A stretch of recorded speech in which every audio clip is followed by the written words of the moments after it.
كريم اوردينري فيتامين سي سسبنشن بتركيز 30% والمتدوب في السيليكون، واللي زي كل منتجات شركة اوردينري اللي اتشهرت جدا الفترة اللي فاتت، فهو مركز جدا، بيجدد البشرة وبيفتحها وبيشيل أي بقع.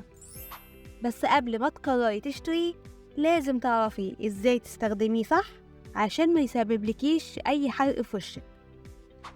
اوردينري فيتامين سي سسبنشن 30% ان سيليكون فيه فيتامين سي المهم جدا للبشرة لأنه بيفتحها وبيقلل البقع الغامقة والتجاعيد، ونسبته في الكريم ده هي 30%، ودي نسبة عالية جدا وتقريبا مش موجودة في أي كريم تاني.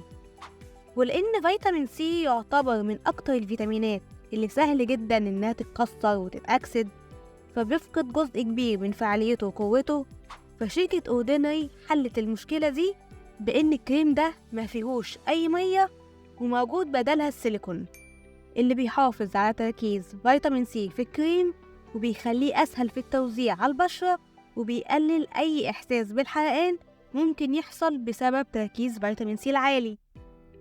بس ده برضه مش هيخليه آمن، ولازم تركزي في طريقة استخدامه الصح. الكريم حجمه 30 ملي، وطريقة استخدامه بتكون مرة واحدة بس بالليل، وبتحطي كمية صغيرة بعد ما تغسلي وشك. وبسبب تركيز فيتامين سي العالي فممكن تحسي بشوية حرقان، وعلشان الإحساس ده يقل ممكن تخففيه مع سيرم أو أي كريم تاني. والأحسن كمان إنك لما تبتدي تستخدميه بلاش تستخدميه كل يوم، وتبتدي بمرتين بس في الأسبوع لحد ما بشرتك تتعود عليه، وتزودي في الأيام كل فترة لحد ما توصلي للاستخدام اليومي. ولو بشرتك حساسة أو فيها حبوب فممكن الكريم ده ما يكونش مناسب ليكي بسبب تركيز فيتامين سي العالي اللي فيه.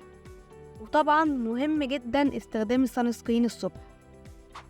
ولو عايزة سيرم تاني يعالج كل مشاكل بشرتك وفي نفس الوقت يكون آمن أكتر في استخدامه، يبقى انتي محتاجة تشوفي الفيديو ده عن لا روش بوسيه إفيكلار سيرم اللي بيحل كل مشاكل البشرة زي الحبوب والعلامات اللي بتسيبها والبقع وكمان التجاعيد.